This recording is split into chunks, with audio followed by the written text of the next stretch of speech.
ನಾನು ಏನೇ ಮಾಡಿದ್ರು ನನ್ ಮಗನಿಗೆ ಏನಾಗ್ಬಿಡತ್ತೋ ಅನ್ನೋ ಭಯದಲ್ಲಿ ಮಾಡಿದ್ದೆ. ಆದ್ರೆ ಆಮೇಲೆ ನನಗೆ ಅರ್ಥ ಆಯ್ತಲ್ಲ, ಮನ್ಸಲ್ಲಿ ದ್ವೇಷ ಇಟ್ಕೊಂಡು ಹೊರಗಡೆ ಪ್ರೀತಿ ತೋರ್ಸೋದಕ್ಕೆ ನನಗ್ ಬರಲ್ಲ. ಮನ್ಸಲ್ಲಿ ಏನಿದ್ಯೋ ಅದೇ ಹೊರಗ್ ಬರತ್ತೆ. ಈಗ ಈ ಮನೆಗೆ ವಾರಸ್ದಾರ ಬೇಕು. ನನ್ ಗಂಡನ ಆಸೆ ನೆರವೇರ್ಬೇಕು.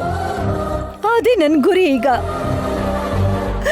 ಅದನ್ನ ಅರ್ಥ ಮಾಡ್ಕೊಳ್ದೆ ನನ್ ಮೇಲೆ ಹೇಗ್ ಅನುಮಾನ ಪಟ್ಟೆ ನೀನು?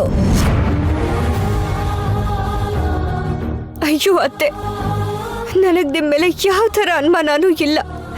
ದಯವಿಟ್ಟು ನನ್ನನ್ನ ನಂಬಿ. ಹಾಗಾದ್ರೆ ಆ ಊಟನ ತಿಂದೆ ಯಾಕೆ ಬಿಸಾಕ್ದೆ ನೀನು? ಅದು ಬಾವಾ ಅದೆಲ್ಲ ಕೇಳ್ಬೇಡ.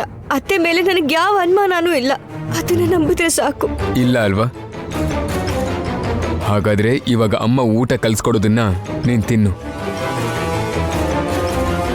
ಅಮ್ಮ, ನೀನು ಹೋಗಿ ಊಟ ತಗೊಂಡ್ ಬಾ.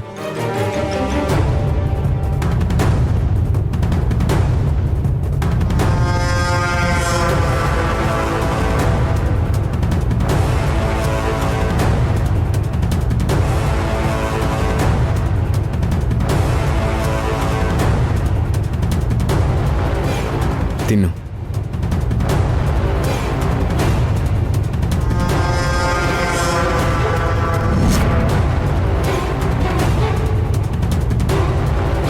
ಇದೇ ಊಟನೇ ನಾವೆಲ್ಲರೂ ಮಾಡಿದೀವಿ. ಇದ್ರಲ್ಲಿ ಏನು ಮಿಕ್ಸ್ ಮಾಡಿಲ್ಲ. ಇವಾಗ ತಿನ್ನು.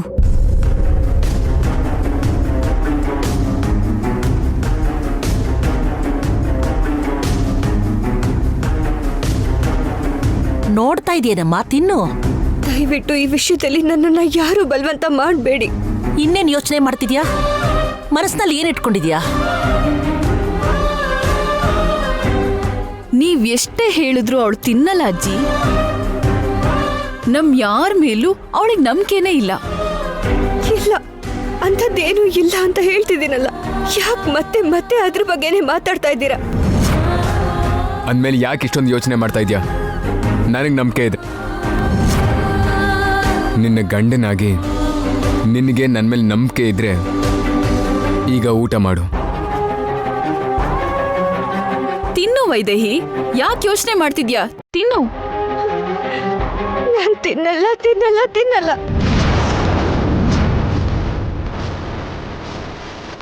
ನಿಮಗೆ ಹೇಳಿದ್ರೆ ಅರ್ಥ ಆಗ್ತಿಲ್ವಾ? ನಾನು ತಿನ್ನಲ್ಲ.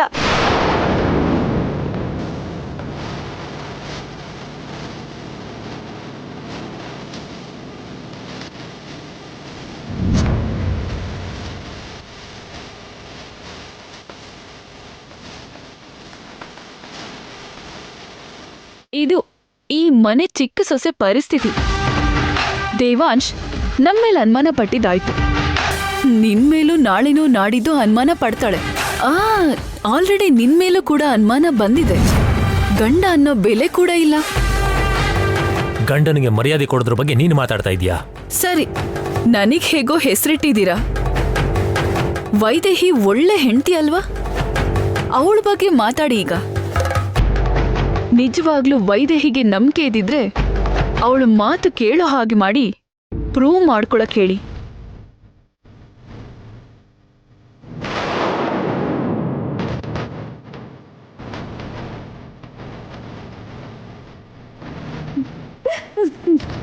ಎಲ್ಲ ನನ್ನ ಹಣೆ ಬರಹ.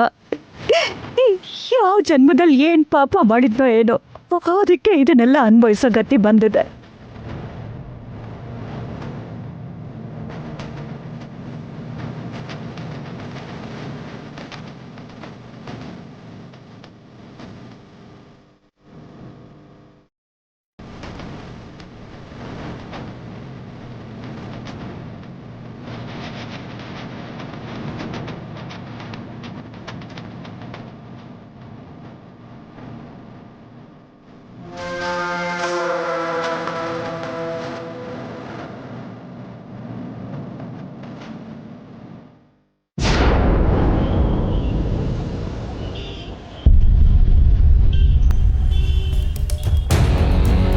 ಶಬಾಷ್ ಊರ್ಮಿಳಾ, ಒಳ್ಳೆ ಕೆಲಸ ಮಾಡಿದ್ಯಾ. ಈಗ ಈಗ ನಿಜವಾದ ಕತೆ ಶುರುವಾಗತ್ತೆ. ಕಷ್ಟಪಟ್ಟು ನಾವು ದೊಡ್ಡಮ್ಮನ್ ಬದಲಾಯಿಸಿದ್ರೆ ಮತ್ತೆಲ್ಲಿ ದೊಡ್ಡಮ್ಮ ಬದಲಾಗಿ ವೈದೇಹಿಗೆ ಸಪೋರ್ಟ್ ಮಾಡ್ತಾರೋ ಅಂತ ಭಯ ಪಟ್ಟಿದ್ದೆ. ನೀನ್ ಮತ್ತೆ ದೊಡ್ಡಮ್ಮನ ಮನ್ಸನ್ನ ಬದಲಾಯಿಸ್ದೆ. ನೀನ್ ಸೂಪರ್ ಊರ್ಮಿಳಾ.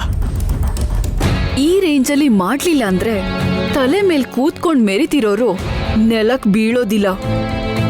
ಆ ಮಗು ವರ ಅಲ್ಲ, ಶಾಪ ಅಂತ ನಂಬೋದೇ ಇಲ್ಲ. ಇನ್ನು ವೈದೇಹಿಗೆ ಸಪೋರ್ಟ್ ಮಾಡೋರು ಯಾರೂ ಇಲ್ಲ.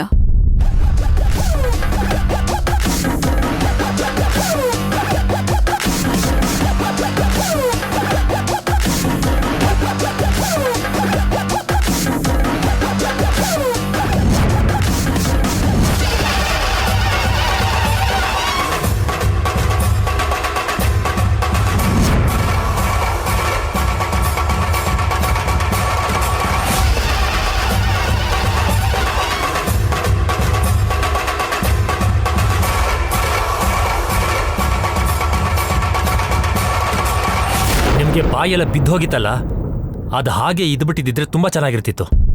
ಈ ಮನೆಗೆ ನಿಮ್ಮಿಂದ ಸಮಸ್ಯೆನೇ ಆಗ್ತಿರ್ಲಿಲ್ಲ. ಏನೇನೋ ಆಲೋಚನೆ ಮಾಡಿ ಈ ಮನೆನ ಅಲ್ಲೋಲ ಕಲ್ಲೋಲ ಮಾಡಿ ಈ ಮನೆನೇ ಹಾಳು ಮಾಡಬೇಕು ಅಂತ ನೋಡ್ತಿದ್ದೀರಲ್ವಾ?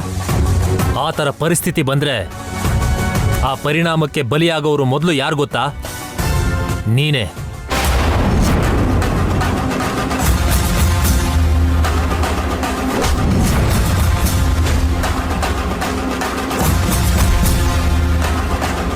ಈ ಮನೇಲಿ ಯಾವುದೇ ಕಾರಣಕ್ಕಾಗ್ಲಿ ನಿಮ್ಮಿಂದ ಜಗಳ ಬಂತು ಅಂದ್ರೆ ಈ ಸಲಿ ಮಾತಲ್ಲಿ ಹೇಳೋದಿಲ್ಲ. ಯಾಕೆ ಬ್ರದರ್ ಅಷ್ಟೊಂದು ಸಿಟ್ ಮಾಡ್ಕೋತ್ಯಾ? ಏನ್ ಮಾಡ್ತೀಯ ಹೇಳು?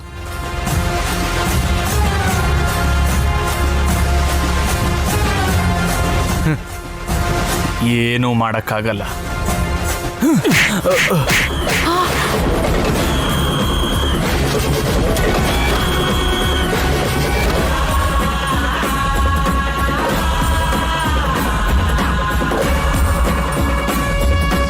ನನ್ಗೆ ಹೊಡಿತ್ಯಾ? ಹೇಯ್, ಮುಚ್ಚೋ ಬಾಯಿ, ಮುಚ್ಚೋ. ಒಂದು ಮಾತು ಬರಬಾರ್ದು.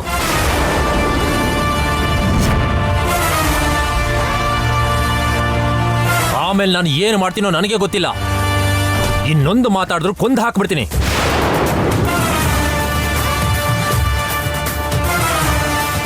ಮನೆಗೆ ಬೆಂಕಿ ಯಾರು ಹಚ್ತಾ ಇದ್ದಾರೋ, ಮನೆನೇ ಯಾರು ಅಲ್ಲೋಲ ಕಲ್ಲೋಲ ಮಾಡ್ತಾ ಇದ್ದಾರೋ ಅಂತ ನನಗೆ ಗೊತ್ತಿಲ್ಲ ಅನ್ಕೊಂಡಿದ್ಯಾ?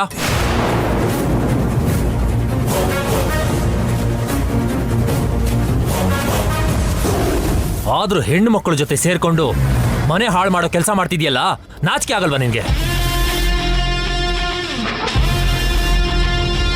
ಲಕ್ಕಿ, ಏನೋ ನೀನಂತ ಇರೋದು? ಓ ಚಿಕ್ಕಮ್ಮ, ನಿನ್ನ ಮಗನ ಬಗ್ಗೆ ಒಂದೇ ಒಂದು ಮಾತು ಬೈದಿದ್ದಕ್ಕೆ ನೋವಾಗ್ತಿದೆ ಅಲ್ವಾ?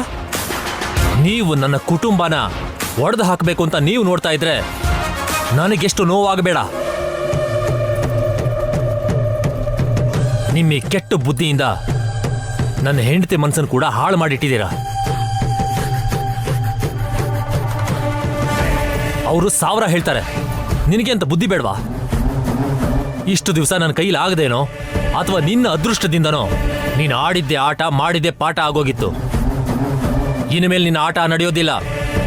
ವೈದೇಹಿ ಥರ ಈ ಮನೆಗೆ ಸೊಸೆಯಾಗಿದ್ರೆ ಸರಿ, ಇಲ್ಲ ಅಂದ್ರೆ ಆಗ್ಲೇ ಹೇಳಿದ್ನಲ್ಲ, ಇನ್ಮೇಲೆ ಮಾತಾಡಲ್ಲ.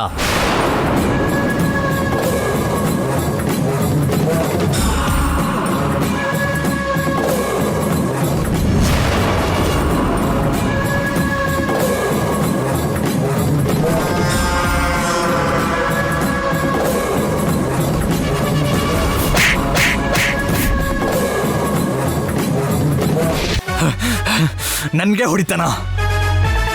ಕಾಲಿಲ್ದೇ ಇರೋನು ಕಾಲ್ ಬಂದ ತಕ್ಷಣ ನನ್ಗೆ ಹೊಡಿತಾನ? ಅಷ್ಟಕ್ಕೂ ನಿನ್ ಗಂಡಂಗೆ ಎಷ್ಟು ಧೈರ್ಯ? ನಿನಗ್ ಬರೀ ಕೆನ್ನೆಗೆ ಹೊಡೆದಿದ್ದಾನಷ್ಟೇ. ನನ್ ಜೀವನನೇ ನಾಶ ಮಾಡ್ತೀನಿ ಅಂತ ಹೇಳಿದಾನೆ. ಮತ್ತೆ ನಾವೀಗೇನ್ ಮಾಡೋಣ?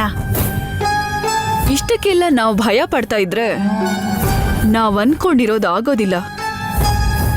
ಆದ್ರೆ ನಾವ್ ಅನ್ಕೊಂಡಿರೋದನ್ನ ಸಾಧಿಸಿದ್ರೆ ಈಗ ಮಾತಾಡ್ತಿರೋ ಬಾಯಿ ಸುಮ್ಮನಾಗತ್ತೆ ಅತ್ತೆ. ವಾಲಿ, ಹೋಲಿ ಸಖತ್ತಾಗಿ ನಡಿಬೇಕು. ಈ ಮನೆಯವರು ಮರಿದೇ ಇರೋ ಹಾಗೆ ಕೊನೆವರೆಗೂ ನೆನ್ಪಿರೋ ಹಾಗೆ ನಡಿಬೇಕು.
ಬಾವಾ ಬಾವಾ ನಿಂತ್ಕೋ ಬಾವಾ. ನಾನು ನಿನಗೋಸ್ಕರ ಬಂದ್ರೆ ನೀನೆಲ್ಲೋ ಹೊರಟೋಗ್ತಿದ್ಯಲ್ಲ, ನಿನ್ನ ಹತ್ರ ಮಾತಾಡ್ಬೇಕು ಬಾವಾ. ಏನ್ ಮಾತಾಡ್ಬೇಕು ವೈದೇಹಿ? ನೀನ್ ಹೇಳ್ಬೇಕಾಗಿದ್ದು ಮಾಡ್ಬೇಕಾಗಿದ್ದು ಎಲ್ಲ ಮಾಡಾಯ್ತಲ್ಲ. ಅದು ಹಾಗಲ್ಲ ಬಾವಾ. ನೀನ್ ಇದನ್ನೆಲ್ಲ ಯಾರ ಮೇಲಿನ ದ್ವೇಷಕ್ಕೋಸ್ಕರ ಅಲ್ಲ, ಭಯದಿಂದ ಮಾಡ್ತಾ ಇದೀಯ ಅಂತ ಗೊತ್ತು ವೈದೇಹಿ. ಆದ್ರೆ ನಿನ್ನ ಭಯ ನಿನ್ನ ಆಲೋಚನೆಗಳನ್ನ ಬದಲಾಯಿಸ್ತಿದೆ. ನೀನು ಪೂರ್ತಿಯಾಗಿ ಬದಲಾಗಿದ್ಯಾ ಇವಾಗ. ಅಷ್ಟಕ್ಕೂ ನೀನು ನನ್ನ ವೈದೇಹಿನ ಅನ್ನಿಸ್ತಾ ಇದೆ ನನಗೆ. ಬಾವಾ ಹೌದು ವೈದೇಹಿ, ನಿನ್ನ ವರ್ತನೆ ನನ್ನಲ್ಲಿ ಅನುಮಾನ ಹುಟ್ಟಾಗ್ತಾ ಇದೆ. ನಾನು ಕೇಳದೆ ಇದ್ರು ನನಗೋಸ್ಕರ ಪ್ರಾಣ ಕೊಡೋಕ್ಕಾದ್ರೂ ಸಿದ್ಧ ಆಗಿದ್ದ ನೀನು ಇವತ್ತು ಅಲ್ಲಿ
ಕೇಳ್ತಿರೋದು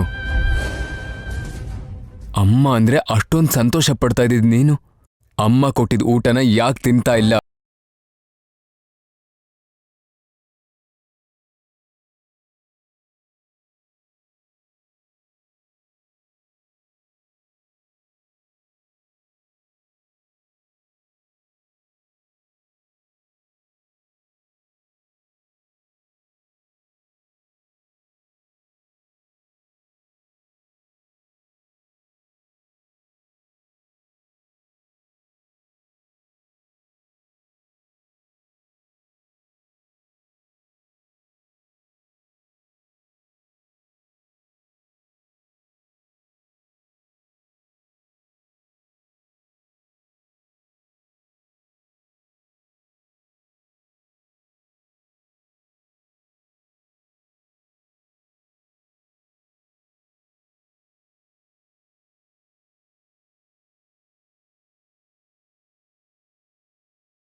ನನಗೆ ಆಶೀರ್ವಾದ ಮಾಡು ಬಾವ.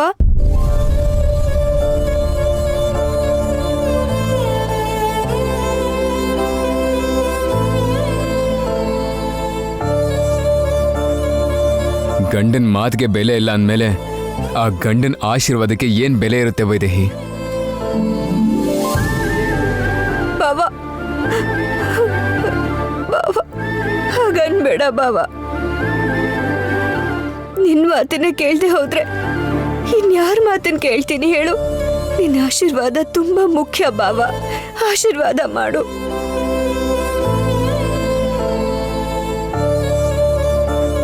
ಮನ್ಸಿಗೆ ಸಮಾಧಾನ ಇಲ್ಲ ಅಂದಮೇಲೆ ಆಶೀರ್ವಾದ ಮಾಡೋದ್ರಿಂದ ಏನು ಪ್ರಯೋಜನ ಇಲ್ಲ.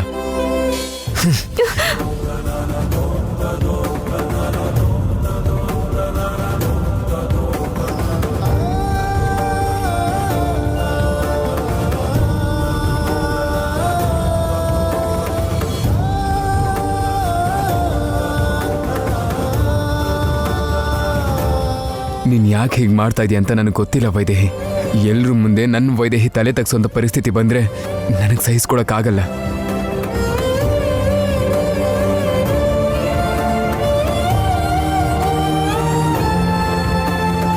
ಆ ಭಯ ನನಗ್ ಬೇಡ ಬಾವ. ತಲೆ ತಗ್ಸೋ ಅಂತ ಕೆಲ್ಸ ನಾನು ಯಾವತ್ತೂ ಮಾಡಲ್ಲ. ಒಂದ್ ವೇಳೆ ಹಾಗನ್ಸಿದ್ರು ಕೂಡ ಕಾಲನೇ ಅದನ್ನೆಲ್ಲ ದೂರ ಮಾಡತ್ತೆ ಬಾವ.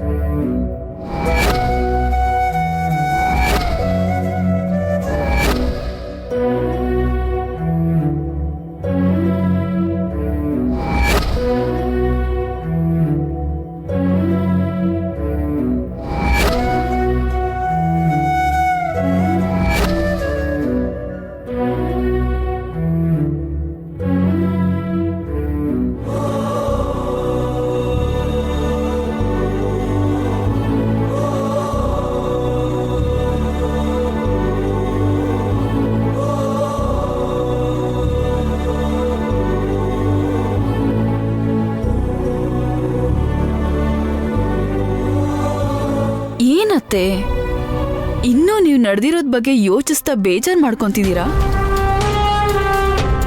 ಈ ಮನೆಗೆ ಹೊಂದ್ಕೊಂಡು ಅನುಕೂಲವಾಗಿರ್ತಾಳೆ ಅಂತ, ಮನೆಯವ್ರನ್ನೆಲ್ಲ ಒಂದು ಮಾಡ್ತಾಳೆ ಅಂತ ತಲೆ ಮೇಲೆ ಹೊತ್ಕೊಂಡಿದ್ರಿ ಅಲ್ವಾ ಅತ್ತೆ? ಏನಾಯ್ತು?